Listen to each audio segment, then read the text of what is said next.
This is the story of Daniel Hargrove and his wife Sophie Hargrove. They had built something real together, a business, a home, a life that looked from the outside like the product of two people who understood each other. But understanding is not the same as seeing, and Sophie had stopped truly looking at Daniel sometime around the 5th year of their marriage, when his success became so woven into her identity that she forgot it had ever belonged to him first. The tension between them was not the loud kind. It was the kind that lived in the pauses between sentences, in the way she laughed a half-second too long at other people's jokes and fell silent when Daniel tried to make one. He had spent years mistaking her dissatisfaction for ambition, her restlessness for passion, and she had spent years mistaking his patience for passivity. By the time his 50th birthday arrived, they were two people who had memorized each other completely and understood each other not at all. The house smelled like coffee and cut grass on Monday mornings, which was the only consistency Daniel could still count on. He was up before Sophie, as he had been for most of their 22 years together. There is something meditative about the early hour. The kitchen light warm and singular, the street outside still dark enough to feel private. He made 2 cups out of habit, though Sophie had mentioned 3 weeks ago that she was switching to green tea in the mornings. He still made the coffee. He wasn't entirely sure why. She came downstairs at 7:15 in a white robe, her hair pulled back in a way that meant she hadn't decided yet what the day would require of her. She saw the coffee and didn't say anything, which was its own kind of language by now. "Marcus called," she said, picking up her phone from the counter. "He wants to move the dinner to Friday." Marcus Ellery was Sophie's business partner in the interior design consultancy she had started 4 years ago, and Daniel had always found him pleasant enough. The kind of man who asked good questions and listened to the answers with genuine attention, which was either a sign of excellent character or professional calculation. He had never been able to decide which. "Friday works," Daniel said. "I don't have anything." "You never have anything," Sophie said, not unkindly, or perhaps not loudly unkindly. The distinction had begun to matter. Daniel looked at her over his coffee cup. She was scrolling through her phone now, her thumb moving with practiced speed, her face lit from below in the particular way that always made her look younger and somehow farther away. She had always been beautiful, not in the arranged, deliberate way that required maintenance, but in the way that came from good bones and a quality of aliveness that had drawn him to her at a university dinner party in 1999 when she had argued about architecture with a professor twice her age, and won. He had thought, watching her then, that is someone who will always have somewhere to go. He had not anticipated that somewhere might eventually not include him. 2 weeks, he said. She looked up. "What? My birthday, 2 weeks. I know when your birthday is, Daniel." "I wasn't suggesting you didn't." She returned to her phone. He rinsed his cup, the tap water too cold for the season. Their daughter Lily called that evening from Edinburgh, where she was finishing her doctoral research in environmental ethics. She had her father's habit of asking careful questions, and her mother's habit of already knowing what she wanted the answer to be. She asked how things were, and Daniel said, "Fine," and she paused in the way she did when she understood that fine was a closed door. "Is Mum excited about the party?" Lily asked. "I don't think we're doing a party," Daniel said. Another pause. "Oh, I thought it doesn't need to be a production." He heard her adjust her approach in real time, the way she always did, accommodating his understatement. "Well, I'm coming down either way, whatever it is. You don't have to, Dad." "I know," he said. "I know. I'm glad." After he hung up, he sat in his study for a while without turning on the lights. The room held the particular silence of spaces that have been thought in, the kind of quiet that isn't absence but accumulation. His desk was covered in the organized disorder he'd always worked within, documents and printouts and the legal notepad he still preferred to screens for thinking. There was a folder near the edge he'd been returning to for 6 weeks. He moved it to the drawer. Outside, through the window that faced the back garden, the last of the autumn light was dying in a specific shade of amber that he had always found quietly beautiful and had never mentioned to anyone, because some things, he had learned, were diminished by being named.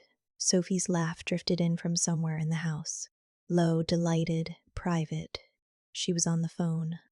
He recognized the register of it, the version of her laughter that had once been directed at him. He sat in the dark a few minutes longer. Then he turned on the desk lamp and went back to work. The mocking began quietly, which is how the most effective mockery always begins. It was at Marcus's dinner on Friday, a restaurant Sophie had chosen, contemporary and expensive. The kind of place where the menu descriptions used the word elemental without irony. There were 6 of them, Daniel and Sophie, Marcus and his girlfriend Petra, and 2 clients of the consultancy. A couple named James and Renata Forty, who had made their money in pharmaceutical distribution and were now spending it with the anxious enthusiasm of people who had only recently learned they could. Sophie had dressed well, she always dressed well, and there was a quality of performance to her that evening Daniel recognized but could not quite name. The way she angled herself slightly away from him at the table and slightly toward the group, it was subtle. Another person might not have noticed. Daniel had been studying her for 22 years. The first comment came during the appetizers. James Ford had asked Daniel what he did, and Daniel had explained, briefly, factually, the investment firm he'd founded and still ran, the focus on mid-market infrastructure deals, the current size of the portfolio. Sophie had tilted her head at a precise angle. "What Daniel means," she said, with a smile that distributed itself evenly around the table, "is that he manages money for people who don't have time to worry about it. It's a very steady line of work." The pause before steady was approximately 1 second. In that second she did considerable work. Marcus glanced between them. Petra studied her wine. Daniel looked at his wife.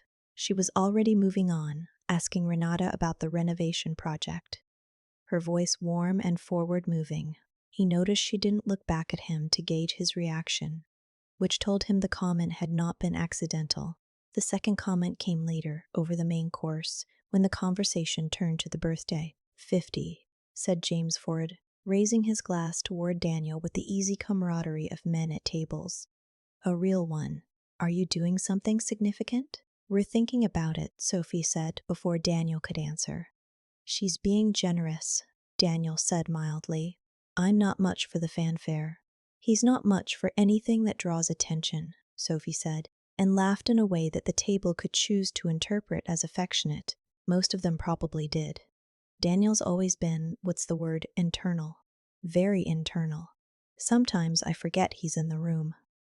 Renata Forte made a small sound that might have been sympathy. Marcus said, "That's not always a bad quality," which was the kind of diplomatic thing Marcus said, and which Daniel appreciated without finding comforting.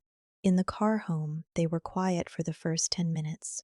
The city moved past the windows in its nighttime configuration. Lit windows, late walkers, the amber repetition of streetlights. "The Fords seem to like you," Daniel said finally. "They're easy people," Sophie said. She was looking out the window.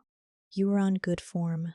She turned slightly. Something moved across her face, not quite surprise, but close to it, as if she'd expected a different sentence. "Thank you." Silence returned, and in the silence he became aware, not for the first time, but with a new kind of clarity, of what it felt like to sit beside someone who no longer saw him as someone to reckon with. He had become, in her estimation, safe. Not in the way that good things are safe, steady, reliable, worth protecting, but in the way that forgettable things are safe. He posed no threat to her narrative. He required no active management. He simply persisted. He wondered when it had happened. Then he wondered if pinpointing the moment would have changed anything. There was a dinner party scene from around that period that Daniel would remember later in a way he couldn't fully account for. One of those ordinary moments that accretes meaning in retrospect.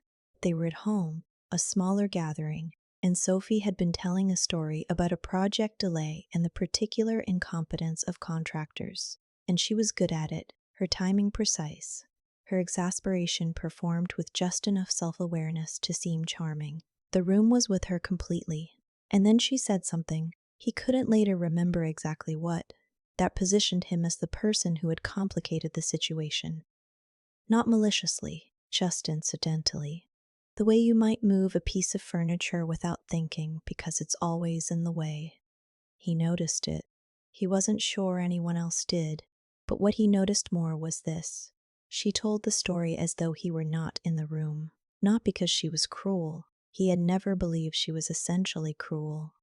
But because she had, on some level he could feel, but not articulate, ceased to account for his presence as something that required accommodation. He looked at the room, the people half listening, half performing their own listening, and for a moment he felt something strange. A kind of doubling, as though he could see himself from outside, the patient husband at the edge of someone else's story. He almost said something then that would have made no sense at all, something like, "I don't know, maybe you'd like this story." Or, he stopped himself. The impulse had been strange. He looked at his hands. He looked at his wife. She was still talking. She hadn't noticed the pause in him. He reached for his water glass. The moment closed. The following week was the week she wouldn't stop. It wasn't calculated in the way that deliberate cruelty is calculated. That was what made it difficult to address, what made it curl inward rather than outward. At lunch with her friend Carolyn, within earshot of Daniel, who was working at the kitchen table, she had described his upcoming birthday as 50 years of playing it safe. At his firm's informal drinks gathering, an event he had not asked her to attend but which she had appeared at, elegant and sociable, she had told a younger associate named Brett that Daniel was basically a caretaker of other people's risks, and then laughed in a way that invited Brett to laugh too. Brett had not laughed. Daniel had watched Brett not laugh and felt a quiet, complicated gratitude. By Thursday, he understood something he had suspected for longer than he wanted to admit. Sophie wasn't mocking him because she had stopped respecting him. She was mocking him because she had stopped being afraid of what he might do.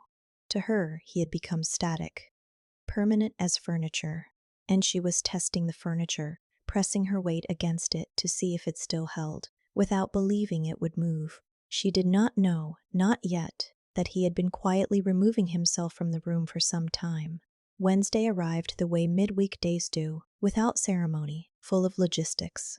Daniel had taken the afternoon off, which he almost never did. He sat in the kitchen with his laptop open to a document he wasn't reading. He'd made actual food for once. Pasta, simple, a recipe he'd been making since before Lily was born. When Sophie came home at 4, she stopped in the doorway of the kitchen with the look of someone who has stepped into an unexpected scene. "You're home?" she said. "I am." She set her bag down, looked at the stove, the table, the open bottle of wine he'd chosen without particularly thinking about it. A Barolo she brought back from a client trip to Turin the previous spring. She noticed the bottle. He saw her notice it. She poured herself a glass and sat across from him. "Is something wrong?" she asked. "No." She tilted the glass slightly, watching the wine move. "You're never home in the afternoon." "I know." A silence settled that was different from their usual silences. Less practiced, more provisional, as if both of them were waiting to see what it would become. "The thing Brett mentioned," Daniel said. He said it without preamble, without building toward it. She looked up. "From the drinks event. He sent me a message. He wanted to make sure I knew he'd found it." Daniel paused, choosing the word carefully. "Uncomfortable." Sophie set down her glass. "I was being playful. I know you thought so." "Daniel, I'm not angry," he said. And it was true, which was perhaps what made it so difficult for her. Anger would have been legible. This was something else. Calm without coldness, attention without accusation. "I'm just trying to understand what you think of me." She was quiet for long enough that it became its own kind of answer. "I think you're—" She stopped. Started again. "I think you've always been content with less than you could have had. And I used to think that was wisdom. And now I—" She didn't finish. "And now? Now I don't know what it is. Is that why you say those things? At dinners?" To Carolyn. She had the grace to not pretend she didn't know what he meant. "Sometimes I just—" She picked up her glass again, turned it in her hands. "I get frustrated and I don't always channel it correctly." "Channel it, that's not the right word." "It's an interesting word." She looked at him with something he recognized as the precursor to defensiveness, the gathering of a position. You want me to say I'm wrong. I want you to tell me what you actually think, not the managed version. I think, she said slowly, that somewhere along the way I stopped feeling like your partner and started feeling like your context, your backdrop. And I know that's not entirely fair, because you've given me a lot and I've built things too, real things. And I don't discount that. But somewhere along the way I needed you too. I don't know. Fight me on something, surprise me, and you just. She made a small gesture with her hand. I persisted, he said. Yes. He nodded slowly. And so instead, he said, you made me smaller, because something smaller is easier to leave. The word leave entered the room and changed it. She didn't deny it. That too was a kind of answer. He served the pasta. They ate it. They talked about Lily's research, about the weather turning, about a television series she'd been watching that he hadn't. The conversation was careful and almost tender, the way conversations are sometimes tender after truth has been spoken. Not because the truth has resolved anything, but because it has cleared enough space for two people to breathe. When she went upstairs, he stayed at the table for a while. He had already made his decisions. They had been forming for months, slowly and without drama, the way large things form when they are serious. The folder in his drawer. The conversations with his lawyers. The process that had been, as of 3 weeks ago, complete. He did not feel triumphant. He felt something closer to the sensation of exhaling after holding one's breath for so long that you'd forgotten the holding. He turned off the kitchen light and went upstairs. They slept that night on their respective sides of the bed, not with hostility, but with the quiet honesty of two people who had, at last, stopped pretending the distance between them wasn't real. The birthday fell on a Saturday. Daniel was gone by 6 in the morning. He had told Lily, who was already in town and staying at a hotel near Notting Hill, that he would meet her for breakfast. He had told no one else. He had left no note, which was itself a kind of statement, not a dramatic one, not the absence of a cruel man, but the absence of a man who had come to understand that certain rooms you leave by simply walking out of them. Sophie discovered he was gone at 8. She sent a text that said, "Where are you?" He replied after an hour, "Out for the morning. Don't worry about lunch." She called twice. He didn't answer. Not as punishment. That was important, and he knew the distinction mattered, even if only to himself. But because there was nothing useful in the call, because he was sitting with his daughter in a cafe in West London, eating eggs and drinking excellent coffee, talking about her research and her supervisor and the young man she'd been seeing, whom she described as intelligently chaotic. And Daniel was laughing, actually laughing in a way that arrived, without permission, and left him feeling, briefly, like himself. Lily had looked at him across the table and said, "You seem different." "Do I?" "Lighter." He had thought about that word for the rest of the day. By noon, Sophie's Instagram had a new post. A corner table at Aurore, one of the more photographed brunch venues in the city. The light was excellent. The food was arranged with the unconscious aesthetics of someone who thinks about such things. Carolyn was in the frame, laughing. There was champagne. What Sophie didn't know at noon on that Saturday was that the accounts connected to the consultancy's operating fund, accounts to which Daniel had held joint signatory status, and which had been, for 18 months, quietly absorbing expenses she had not thought to examine, had been restructured the previous week, not emptied, not weaponized, simply separated, with the legal efficiency of a man who had taken professional advice and followed it. The champagne at Aurore would go on a personal card. The card would encounter an unfamiliar limit. This Daniel did not witness. He was walking along the river with Lily by then, the November air cold and clean, watching the city do what cities do on Saturday afternoons when you're not watching them perform for you. What Sophie did in the months that followed was build a story. It was not a lie exactly. It was a reorganization of the truth into a shape she could inhabit with dignity. In this version, she had been held back, creatively, professionally, emotionally, by a marriage to a man who lacked imagination. In this version, the separation, which Daniel had initiated formally in November, through solicitors, without drama, was a kind of liberation she had been approaching for years. In this version, she was the protagonist of her own story, finally, after decades of supporting someone else's. She said these things to Carolyn, to Marcus, to new acquaintances who had no competing information. Marcus listened and said less than she expected.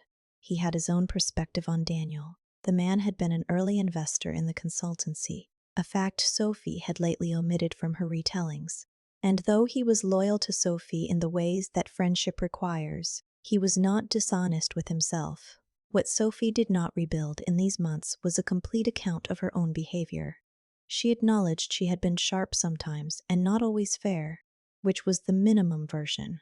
She did not sit with the specific memories. Brett's face, the word internal in that particular restaurant light. Her husband at a kitchen table eating pasta he'd cooked for both of them on a Wednesday afternoon and telling her, without raising his voice, that she had tried to make him smaller. She didn't avoid these memories deliberately. They simply required a quality of self-honesty that was in competition with the version of herself she was constructing. And the constructed version was, in the short term, more livable. This is not unusual. It is, in fact, deeply human. Daniel, for his part, moved to a flat in Clifton, quieter than London, near the water, near a good independent bookshop he had been visiting on business trips for 15 years and had always thought he'd like to live near. He did not date. He worked. He called Lily on Sundays. He went on long walks in the kind of weather that London had never quite offered. Wide open sky, the Avon Gorge in its improbable beauty, the sense of a world not yet fully accounted for. He was not happy in the way that people are happy in stories. He was something more modest, increasingly clear.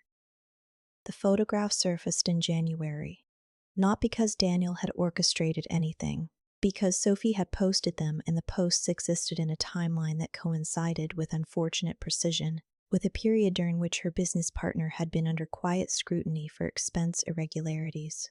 The compliance review conducted by the firm that had acquired a stake in the consultancy the previous autumn needed to establish the timeline of certain decisions and expenditures. The social media posts were not the center of anything.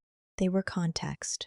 But context is often how things unravel. Daniel learned of the review not from Sophie but from a solicitor's letter, which informed him that his former signatory role meant he would need to provide a statement. He did so accurately and completely, which is all that was asked of him. He did not feel vindicated. That had not been the shape of what he'd wanted. What he felt, reading the letter in his flat above the bookshop on a Tuesday morning in January, was something closer to sadness. The clean, impersonal sadness of watching consequences arrive at their destinations without having wished for them. They met in March at the solicitor's offices for the final signatures. Sophie had lost some weight in a way that didn't suit her. She was dressed carefully. An understated coat Daniel didn't recognize, good boots, her hair down. And she carried herself with the controlled composure of someone who had been practicing it. He recognized the effort. He had once known every version of her. She arrived 4 minutes after him. They sat on the same side of the table by geographical coincidence, not intention, which meant they were oriented, for the duration of the meeting, in the same direction, facing the same documents. The solicitor explained things that both of them already understood. They signed where they were asked to sign. The meeting lasted 40 minutes. Afterward, in the lobby, marble floors, the muffled sound of the street, they were briefly, inevitably, alone. "Lily tells me you're settling in," Sophie said. "I am. Clifton." She said the word as though trying its texture. "I always thought you'd end up somewhere like that." "Eventually." "Did you?" "Yes." She looked at the floor for a moment, then back at him. "Not like this, obviously." He nodded. "The review," she said. "Not asking." "Not quite." "I told them what I knew," he said, which wasn't much. "I know." She believed him. Whatever else had deteriorated between them, she had always believed him when he said things plainly. "Marcus is... it's complicated. It's going to be fine, but it's complicated." "I'm sorry," he said, and meant it, because complications with professional things are genuinely difficult. and he was not in the business of enjoying her difficulty. She looked at him for a moment with an expression he couldn't fully read, something between recognition and something older than recognition. "Do you remember," she said slowly, "when we were at that conference in Lisbon? 2011, I think.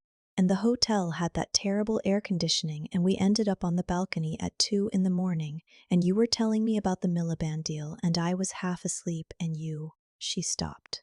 "I don't remember," he said gently. "You were so—" She stopped again, looked at her hands. "You were so interested in it. In everything. There was a time when I found that. I found it." She didn't finish. Some sentences are not for finishing. He waited. "I should have said so," she said. "More than I did." The lobby was quiet around them. Someone walked through a far door, and the sound of traffic briefly entered and was sealed away again. He could have said many things. He thought of several. He chose the truest one. "I should have made you feel like it was worth saying." She looked up at him. Something moved across her face, not quite grief, not quite gratitude, something that didn't have a clean name. "I don't know how we got from there to here," she said. "I think slowly," he said. "I think one unnoticed day at a time." She nodded almost to herself. A taxi arrived for her outside. She'd arranged it. He could see her assistant waiting near the door. She gathered herself, which was something he had always watched her do well. That particular assembling of composure that was both her strength and her limitation. "Happy belated," she said quietly on her way to the door. "For October. I meant to." She didn't finish. "Thank you," he said. She walked out. The glass door swung shut behind her. Through it, he watched her say something to the assistant, watched her get in the cab, watched it pull into the gray March street and become part of the traffic. He stood in the lobby for a moment longer than necessary, not because he was waiting for something, not because he expected her to come back, but because there was something appropriate, he felt, about not moving too quickly from the last room of a long thing, about giving it the gravity it was owed before continuing on. Outside, the city went about its business. His cab was 5 minutes away. He put on his coat, stood at the door, and watched the street, the people moving through it, each one headed somewhere, each one carrying some interior weather that the faces didn't quite show. He thought about Lily's word, lighter. He thought about Lisbon, which he did remember, actually, though not in the way Sophie had described it. He remembered sitting on the balcony in the dead Mediterranean heat and looking at his wife and thinking, "She is here. She is real. I am a lucky person." He had not said it aloud. He couldn't now remember why. The cab arrived. He got in. The driver asked where to. He gave the address. The train station, the return to Clifton, the flat above the bookshop, the wide open sky that was waiting, indifferently and generously, for no one in particular, and therefore for everyone. He watched London move past the window, not with bitterness, not with relief, exactly, but the particular attention of someone who has learned, finally, to look at things as they are, not as they were, not as they should have been, but as they simply, quietly, are. The street went on. He let it.